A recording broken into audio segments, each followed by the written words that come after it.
நீங்கள் சொல்ல முடியலன்னா ஒரு 3 தடவை 4 தடவை சொல்லிக்கோங்க. சொல்லிக்கிட்டு தவம் இருக்கணும் அப்படின்னு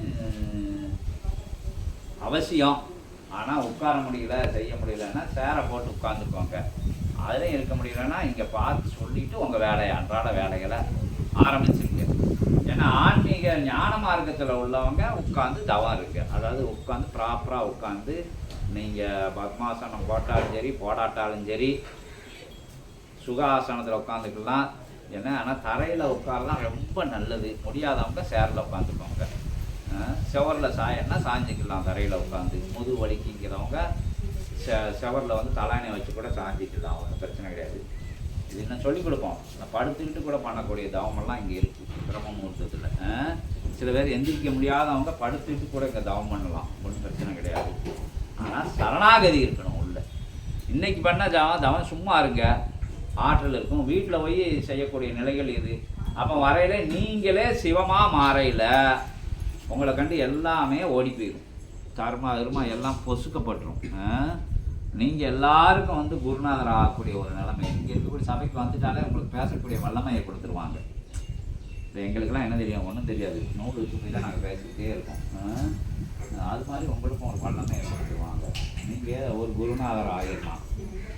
பிற்காலங்களில் குருநாதர் நான் எதுக்கு ஆக போகிறேன் அப்படின்னா உங்களுக்கு நீங்கள் குருநாதர் ஆகிடலாம். உங்களுக்கு நீங்கள் குரு ஆகிட்டான்னா நீங்கள் யாருன்னு உங்களுக்கு தெரிஞ்சு. அப்போ முதல்ல ஒரு வாழும் குருநாதர் உங்கள் கட்டாயம் தேவை. அந்த விஷயத்தான் இங்கே பண்ணிக்கிட்டு இருக்காங்க சித்தர்கள். இறைவனே குருநாதராக இருக்கார். சித்தர்களோட சிவபெருமான் குருநாதராக இருக்கார், முருகப்பெருமான் குருநாதராக இருக்கார், மகாவிஷ்ணு குருநாதராக இருக்கார். எல்லாம் சிஸ்டம்குள்ளே இருந்து செயல்படுறாங்க, சபையாக செயல்படுறாங்க. அதனால் இங்கே வந்துட்டு போகிறதே புண்ணியம். சங்கத்தில் இருங்க, எங்கேயோ போகிறையா இங்கே வந்து அவசரப்படாமல்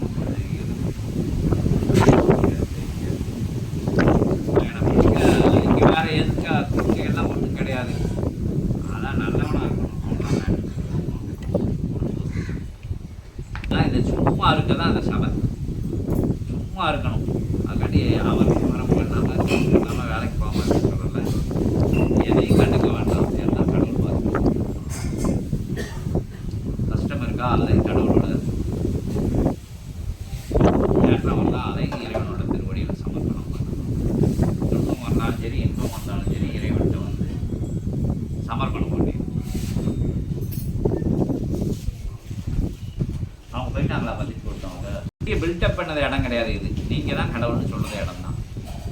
கடவுளுக்கு எதிராக இருக்குன்னா இந்திரியங்கள் தான் கடவுளுக்கு எதிராக இருக்குது. அதான் தவத்தில் வந்து இந்திரியங்கள் வந்து ஏதாச்சும் வரும், கடவுளை காப்பாற்றி எனக்கு இந்த பிரச்சனை முடிச்சுது, அந்த பிரச்சனை முடிச்சுன்னு இங்கே சொல்லக்கூடாது.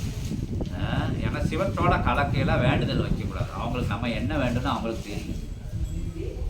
சிவத்தோட கலக்குன்னா சும்மா இது சொல்லற அப்படின்ட்டு இருக்காங்கல்ல, பேசிக்கிட்டே இருந்தான்னா உணர முடியாது.